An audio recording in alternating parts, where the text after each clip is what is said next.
来，我们上车了啊，不上船了哈，坐上小船到岛上参观，可以看看哈。尤其是等你到岛顶馆，你可以再看到真侪硕大的鸭形鱼啊哈，你也再甲骑哈，伊嘛袂惊人哈。奇景之一啊，听讲哈，这个也只有水中佛寺边仔鱼啊会使安尼尔哈。缅甸的习俗为了对佛祖的尊敬，你去你顶馆到真侪缅甸的佛寺的时阵呢，你拢爱腾架卡啊，打赤脚啊。但是这也是很头痛，你知道吗？有时候哈，你去的时间点呢，像我们安排的时间还不错嘞啊。如果你在3、4月份去的时候的，哇塞，那个脚像碰趴哈，因为这个地板呢，它很多都是大理石地板呢。当瓦靠 Q 这个里头啪干，哇，天哪，邪乎乎哈，好像呢，这铁板烧一样哈。所以你看啊，在船上就开始脱了哈，脱鞋子就好，裤子别脱啊，有没有？哎，这个镜头漂亮啊，我们婉婷啊，从这个镜头拍过去。相信啊，这岛婉婷来到缅甸也是有特别的感觉哈。毕竟呢，缅甸是婉婷的第一趟啊，第一次的这个见习团体，也是他好几年前第一次哈摄影的团体哈。缅甸的习俗很特别啊，所有的寺庙都必须打上赤脚，入境无问俗哈，入境随俗哈。所以呢，你有没有去在脸上擦上那个香木粉啊，防晒的哈？来。我们上来了啊，看看这个蓬莱仙岛，道士所建的，比水中佛寺的国王金塔呢高尚很多哦。水中佛寺的由来，从前呢有个国王梦见剧当中有狮子的骨骸啊，伊就问德叔公，狮子就是国王，所以呢才会惺惺相惜，见到了狮子的骨骸，起了怜悯之心。想不呀呢，这个国王呢就在蓬莱岛上建了这个水中佛寺。供这个百姓呢来这边膜拜，这个佛寺呢曾经重修过哈，对面很高的金塔则是道士所建的哈。这个佛寺呢有3个特点：第一，水涨不淹水；第二，朝圣的人再多都可以容纳这个水中佛寺；第三，朝圣者有求必应。参观金碧辉煌的水中佛寺，打赤脚踩在湿湿滑滑的地板呢，真的要特别的小心。尤其是在这个佛寺上面呢，你可以看得到很多的这个佛寺那个人脸呢，画的还真像人脸呢，跟一般的佛庙呢是不太一样的哈。这个也就是水中佛寺它比较特别的地方。哇，觉不觉得特别？世界上真的啊，我们认为啊，那是佛教，但是你知道吗？佛教又分为大乘、小乘，又分为印度还有日本自己属于的神学佛教。你认识多少种佛教呢？每个国家的宗教呢，更是呢这个在地化啊，在地化完毕之后呢，这个宗教呢也变得不太一样啊。所以我就讲啊，世界上啊，看不了啊，太多物件。但是呢，每看完一个地方，我们就会觉得哇，有没有看到慈眉善目这种画像、这种人脸的雕刻？我感受到啊，跟我们一般所了解到的这个佛教这个画脸呐，没啥相同。你有没有感觉到？所以这也就是比较特别的一个地方啊，让大家你看这个就是比较传统的，这个就比较传统的。所以我说有很多不一样的感觉啦哈，我们都可以来到这个地方，可以看一看啊，不同宗教，尤其是这个小乘佛教带来的感觉。那再加上呢，头前我有介绍的啊。因为这个所在，它接近了哪边？它接近了以前的，算是它接近了印度啊，离印度比较近，所以印度当时传教过来的时候呢，留有比较强烈的印度风格的佛教寺庙就在这个地方。现在我们来到的是蓬莱仙岛的水中佛寺，克莱宾馆呢，弄腾加卡啊，你会使起鱼啊，你嘛会使啥位啊？献花啊，献花，心诚则灵啊哈。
往前面，我们跟他祈祷。祈祷的时候呢，你要跟他抬这个石头跪下来，来，姐姐你跪下来，抬看，先抬看有多重，知道重量了哈，你知道重量了，然后你闭眼睛，闭眼睛，闭眼睛，两只手合掌，你祈祷，你说你祈祷的事情呢，或者是比它更重，比它更刚才要更轻，你不要睁眼睛的抬 ，OK， 知道吧哈？你自己求什么我不知道，很灵的。这边也有一个可以试看，很灵的，不要睁眼睛哦。这个是海龙王，这个是咸水王，那这边都是神，都是菩萨。这边是求智慧的，这边没有菩萨，都是神。这里的人是拜神的，不拜佛。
座的形状的一种佛像。之后呢，1957年的时候，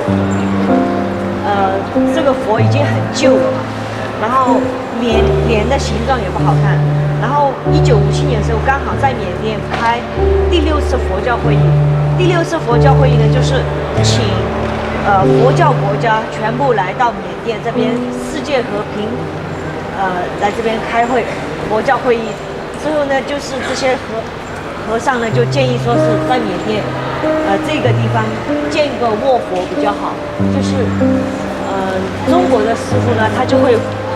画那个壁画，画的壁画很漂亮，很好，所以他画的太漂亮了，大家都说是这个释迦牟尼佛是男的还是女的，所以他画的壁画太漂亮了。还有这里的这个眼睛也是很特别。它这个眼睛是玻璃，以前从日本做定的，叫做铝，还比玻璃高级一等。还有它那个眼眉毛，还有那个里面还有这个眼睛里面还有红线，那个是血管。乔达基佛寺呢，又称为6层寺哈，伊内底是有世界上上大的卧佛哈。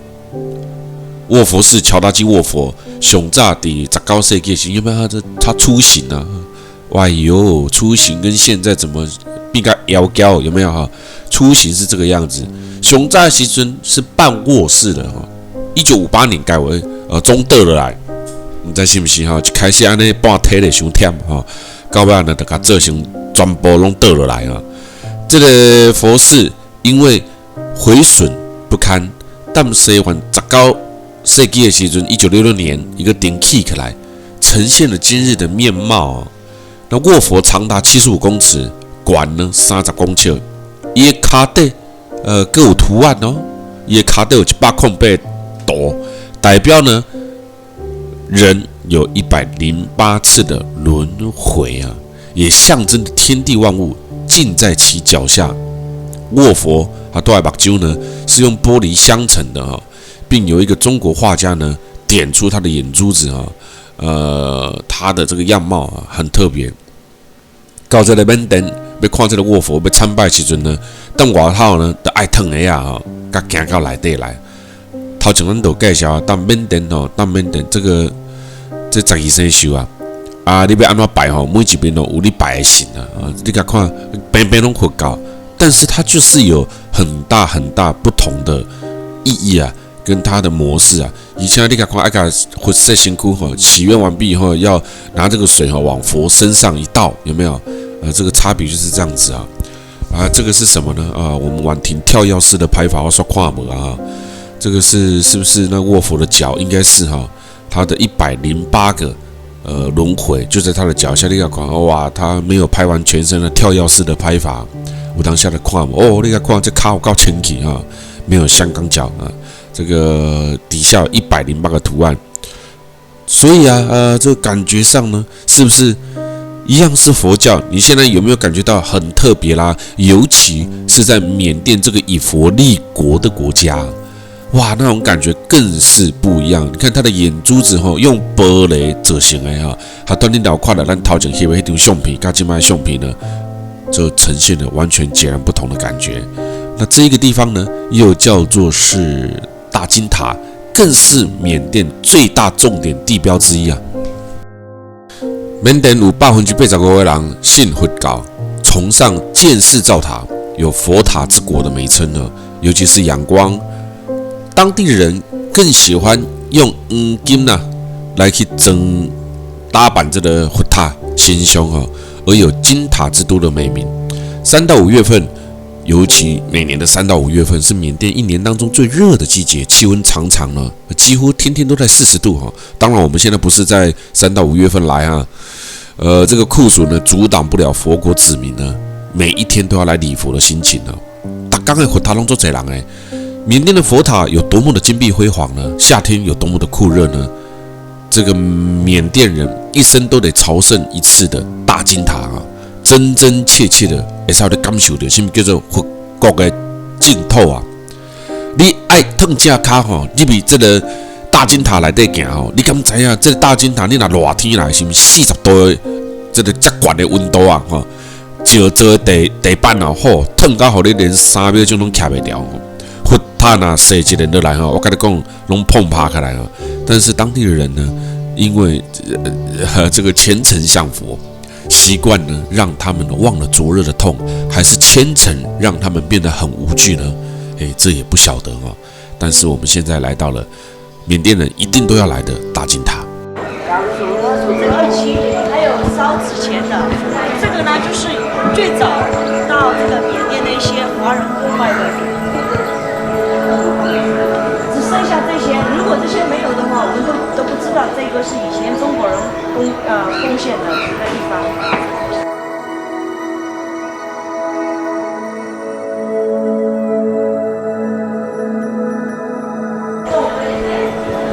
变成一些洞，然后那上面有一个佛塔，然后这个大金塔旁边有一个湖，那个湖是人造的湖，国王挖了之后拿那些泥巴土塞在这里面，就是这边有一个泉，就是一些值钱的珠宝金子就放在这里，然后那边像那个有一个仓库，那边也有一个仓库，一些珠宝什么都放在那里面。那以前是人可以下去到下面看，下面听说是有海水，海水涨的话，这个泉自然就会涨；海水低的话，这个泉也会低。很奇怪，说是这个人也可以下去看。之后呢，很多人下去看了，就是看到有很多一些值钱的东西，心都变了。所以那个人出来的时候，他不能动了，变成那个石头的样子。那边之后，国王呢就把这些全部塞住。现在我们看到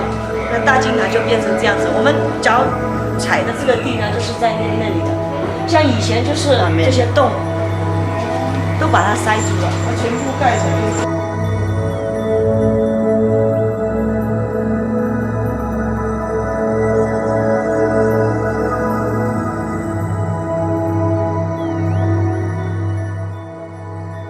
大金塔，缅甸之最。大金塔历史呢，真济，有一讲是2500年呢，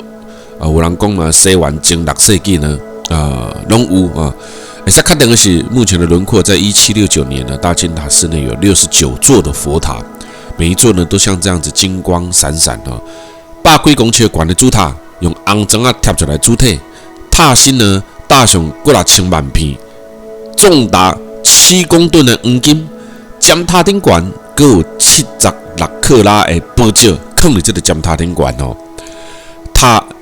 这个金塔下来，这个有塔伞四周围呢有挂了数百多颗的这个金银啊，数千颗的珠宝跟钻石啊。塔内供奉的佛祖的8根头发是缅甸58000多座佛塔当中最富丽堂皇，也是最重要的一座。而在这里面呢，也是仰光最有名的佛教圣地啊。这个所在，看不了，真正看不了。这里真的会让你感觉到有别于你所有看过的佛教寺庙。那缅甸政府呢，在2005年底宣布将首都迁至中部的小城宾马纳结束仰光首都。很多人以为仰光是首都，其实没有缅甸呢，它在2005年底呢就将首都呢迁至了小城，差别是这个样子完全不一样所以1885年开始，首都的地位呢就已经完全的被改变掉了完完全全的被改变掉了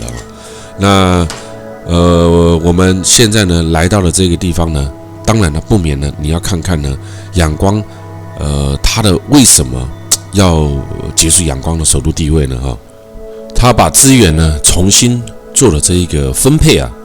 那在现在我们还是继续来看我们的这个后面再说我们继续来看我们的大金塔在这大金塔要绕上一圈，有没有看到中文中文这大金塔要绕上一圈很不一样。佛祖留下的足印石也在这个大金塔里面看得到我们来到这个地方来看看这个大金塔呢，在这里面呢，其他的宗教呢非常的忌讳佛祖留下的足印石吸引了佛教徒争相前往礼拜东西呢其他的宗教非常忌讳，为了消除佛的影响，应用这个凿子跟斧头呢把足印石毁掉呢。但是呢，这个足印石呢隔天又完好无缺。足印石呢在古印度有3个地方随着佛教东传，现在江浙所在都有这个佛足印石的复制品佛祖的足印石呢，在这里面呢就留下了一个非常久远的传说，而且佛祖在这个地方呢，也曾经在这里的菩提树下呢觉悟顿悟所以在这里面呢，也有一棵菩提树就在这个大金塔这个地方奇怪，怎么那么多菩提树下呢都有这个佛祖的那个顿悟每一个人都有那大金塔四方各自拥有雄伟膜拜的大殿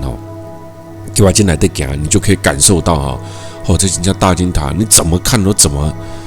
震撼真的好震撼这里面之大所以我会告诉大家有机会虽然辽国缅甸这两个国家旅游起来不介绍不会像我们一般常常看到的shopping 主会加这些泰国啦真的蛮酷的费用高很多，但是呢，当然得到的代价呢是完全是截然不一样的那在这里面呢，过去有7个佛的第4位呢，现在叫做千佛之首，也在这个里面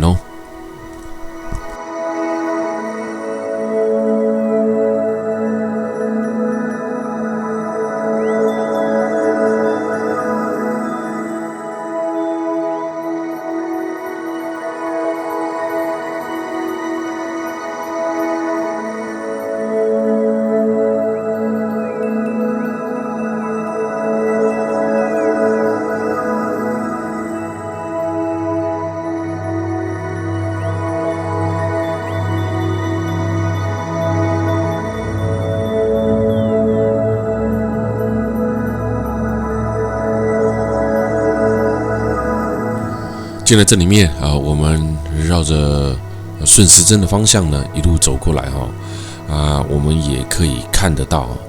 绕着顺时钟的方向呢，可以看得到大金塔周边总共有80几座建筑60几座小佛塔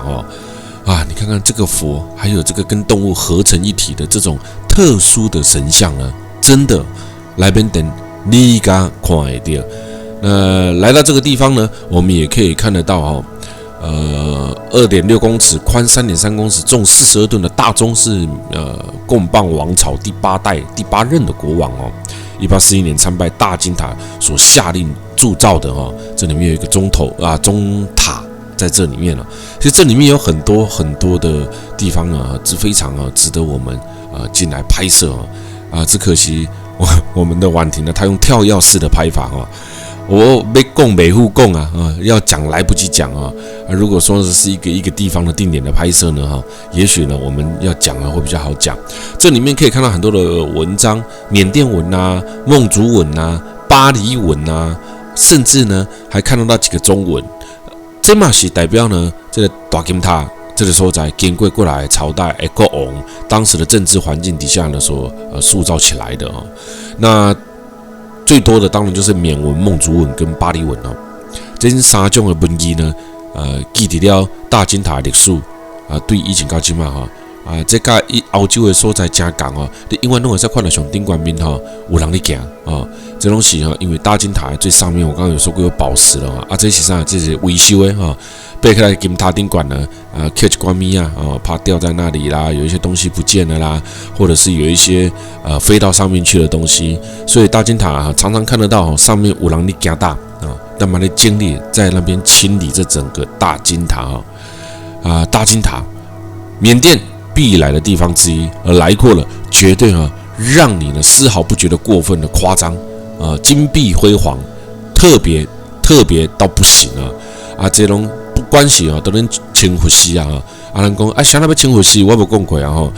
头前有讲到讲入来这个金塔内底呢，你拢爱腾加卡全部都要赤脚走进来，在这里面逛高98公尺的圆形尖塔贴满了金箔，就是它都要看到有人在顶管行的1000年甚至2500年说法不一建造的年代呢说法不一但是这一座寺庙总共供奉了4位佛陀的遗物，其中最有名的就是我刚刚前面所提到的释迦牟尼的8根头发在尖塔的金伞上面有5400多颗的钻石跟这个2000多颗的红宝石还有一个76克拉的巨大钻石呢，就镶到了最上面。你看他们礼佛的方式呢，真的浴佛就是这样子礼佛的方式就是这样，去帮佛净身你许的愿呢就会成真这里有太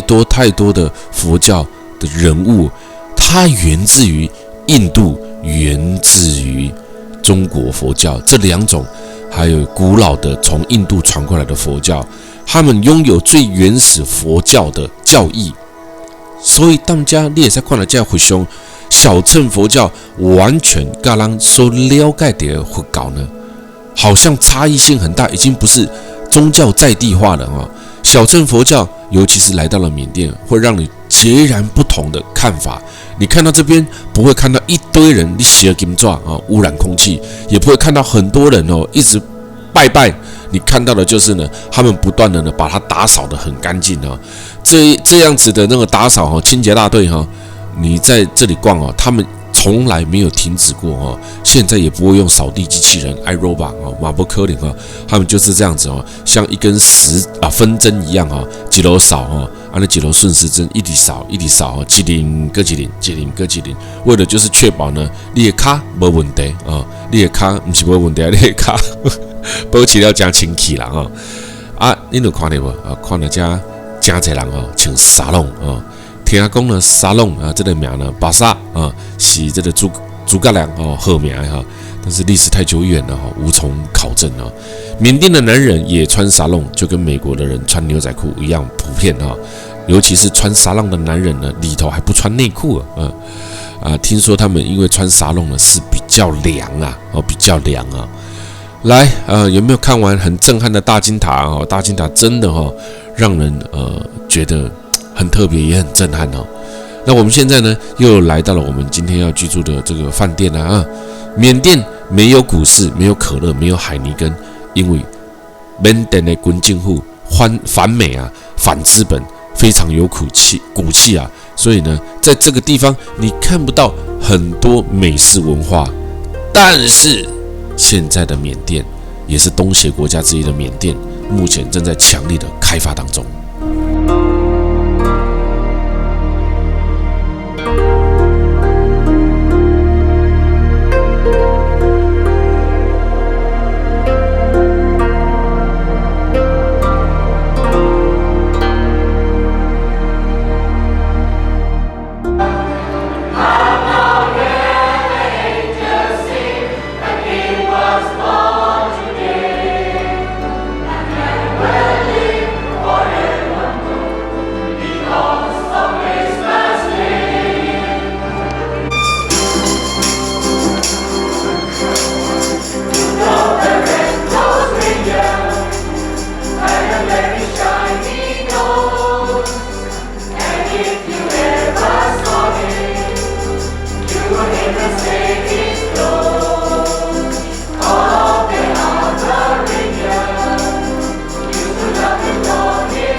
很少见哈，在佛教立国的缅甸呢，也可以感受到圣诞节。每一当咱拿对10月份开始，所杀出来的团体呢，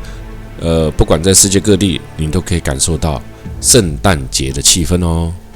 这个是最古老的佛塔之一，位于仰光河畔，据说2500年前就建成了啊，几乎跟大金塔在同一时间建造。这里叫做八角迷宫哦。这里面呢有八卦形的走廊，壁瓮里面呢供奉着佛祖的遗物。他们一支啊，舍利子2粒啊，所以啊，这别看呢一支他们嘛，我跟你讲哈，天河过6千万人吼来这给你看吼。山不在高，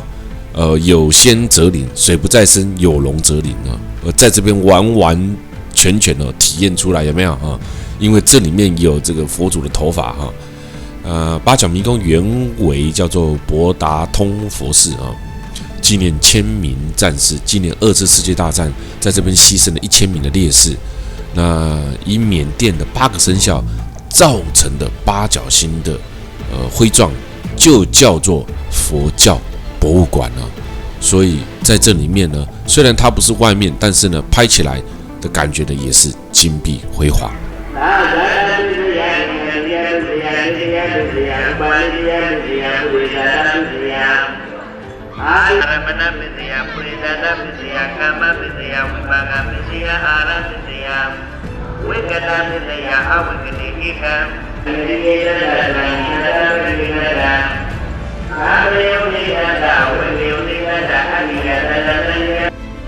这种感觉哈，有相当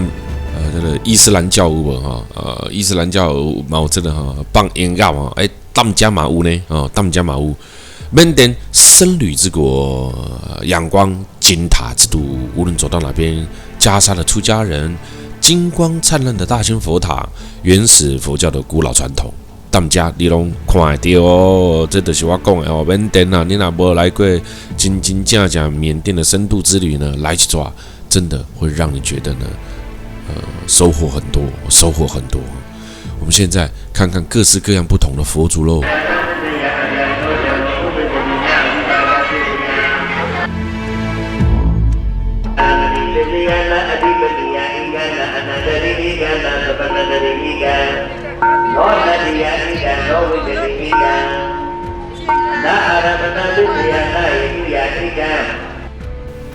刚好遇到了小男孩的出家仪式，我看那个啊，在这里也看到，有没有看到他们有穿纱笼啊？看到家查甫囡啊，查甫的拢穿纱笼啊，那加毛这个小男孩的出家的宗教仪式，在这边呢，几乎男人呢都会当和尚啊，都会当和尚。这个相信很多人去过泰国也知道，当和尚的原因呢很简单哈，你当几天都没有关系，有的人当一辈子啦，有的人也当个几天呢，都是为了自己的家人来去祈福哈。今天刚好有一个小男孩出家了。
哇，难怪今天刚好在放这个音乐哈，害我搞得好像哦，感觉好像是来到了伊斯兰教的国家哈，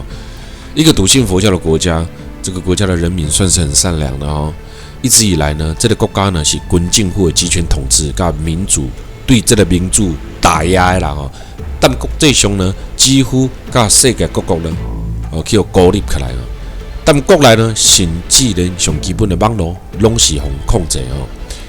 著名的民主斗士翁山书记呢，嘛是当这个国家被软禁长达了15年了。一直到2011年呢，缅甸有了很大的变化。缅甸的新总统登盛取代了掌权长达20年的军事独裁者丹瑞军人的政府呢，将这个权力呢交给新的政府。虽然呢，登盛是丹瑞的重要亲信但是现在国际观察家呢，跟缅甸人到今嘛仍然质疑缅甸的新政府是否真正的要实行民主化。所以，我们现在缅甸是民主国家吗？现在没有人知道因为还在质疑当中。随着翁山书记当选的缅甸的国会下议院的议员，网络媒体审查的解禁，政治犯陆陆续续的被释放，外资逐渐的开放跟进入，与欧美关系的大局改善仅只能当上少啦，你所看到的是民主、经济、政治改革的发展嘛？因为安尼，欧美国家呢正在陆陆续续解除了对缅甸军政时期的经济制裁，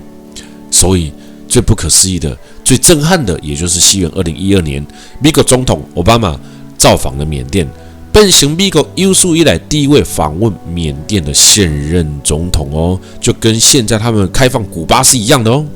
这个世界和平塔翁山之地乌努，为了求世界和平而建成的我想其他佛塔呢，遍布整个缅甸全国你会使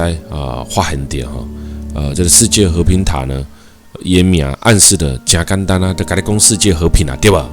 专门为了实现全球和平，围绕着主佛塔圆形平台而新建起来的，建在1952年这个和平塔建有6个大门、6尊大佛，它的中呢是一个小宝库，供奉了一尊1吨重的锡佛。也有人说中间的这个就叫银佛啦，不一定不是锡啦。那左右两旁供奉的是佛的2个大弟子舍利佛跟另外一个我真的有一点忘记它的名称了而这里呢，也就是祈求世界和平的世界和平塔，愿望世界和平，故叫和平塔。第6届的世界佛教大会在1956年呢，也就在这一个地方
我跟你讲这辽国缅甸呢，所有佛像呢，这几了沿路看来呢，真的会感受不一样。尤其是在这个贴上金箔在这里还有巴勒斯坦风格的佛像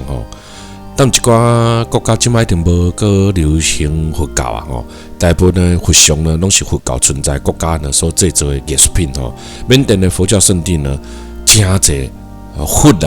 这个混呢看起来呢都是不同的风格，而这些风格其实在很多的印度或小亚细亚的国家呢都可以看得到。所以我一直觉得来到缅甸、来到辽国，佛教艺术绝对是非常非常特别的印象之旅啊，绝对让你觉得很多东西呢让你看不透啊。我们台湾呢在佛道之间呢其实呢是有一点混合在一起的啊。在缅甸这个非常传统、非常原始的佛教国家呢，你所看到的呢绝对截然不同哦。在这边呢，缅甸人很自豪啊。在很多的原始的佛教的经文呢，都是巴利文哦。缅甸忠实的保存了原始佛教巴利文的经典，北传佛教的经文是伪经，而且呢，汉传佛教是吃素没有错。但是在缅甸，和尚化缘收到的食物呢，是西米龙爱讲哦。你化缘了，你还挑了的圣恭喜吧，你也要吃下肚。吃素这个习惯呢，是什么？是提婆达多所提倡的。当时他想要跟佛陀呢，互别苗头而宣扬吃素。我这样讲是为什么？如果你回去看最原始的佛教来源，你就会发现啊，最原始的佛教来源啊，你会发现呢，佛教其实有很精彩的故事哦。今天这个从原始的佛教的图片当中呢，你还可以看得到佛教的历史故事之中呢，佛陀降服了提婆达的灌醉的风向等等呢，这一些佛陀的所有的精彩故事，其实当然台湾几乎你都是没有听到过的也没有看到过的，太多了所以我们了解的佛教其实只是小小的一部分了，不是像真正在历史上所介绍的佛种种不吃素的理由啦种种不吃素的理由，不吃素不杀生之外呢，很多人认为宗教领袖不吃素也比较有公信力就用不吃素呢去攻击了天主教或外道等等呢，在缅甸呢这一种佛教之间呢，对于大乘小乘佛教呢，他们有更深另外一层的见解，认为呢吃素的这个佛教呢是属于提婆达。他的提倡呢，跟他们原始的小乘佛教是截然不同的。再多的千言万语一时之间也没有办法把缅甸跟辽国呢很完整的把它介绍完毕但是在这一趟，我们把这两个国家呢合并在一起我觉得很特别，我也觉得呢可以开拓人们的眼界没有来过的人呢，可以了解到什么叫做最原始、最正宗的小乘佛教也可以看到古老时期佛教所传出来的两大派系，大乘跟小乘的分家我们看到了小乘佛教彻彻底底的执行了在这个国家。感谢这道所有的人，您过来您来家跟咱这回升级到辽国缅甸，希望下一次我们有缘再见喽。